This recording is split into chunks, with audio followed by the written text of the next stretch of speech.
Hello, I'm Timothy Jordan for The Developer Show, and this is your weekly update on the coolest developer news from Google. APIs like activity recognition can, with the user's permission, detect their activities such as biking or walking to help apps provide contextually aware experiences. And so much of what we do relies on a good night's rests. So in an effort to help users stay informed about their sleep, we are making our Sleep API publicly available. To learn more about the API and get a link to the documentation, head on over to the post linked in the description below on YouTube or by swiping up on Instagram.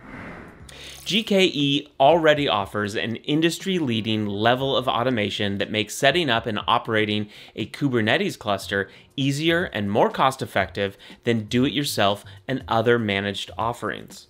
In addition to the fully managed control plane that GKE has always provided, using the GKE Autopilot automatically applies industry best practices and can eliminate all node management operations, maximizing your cluster efficiency and helping to provide a stronger security posture.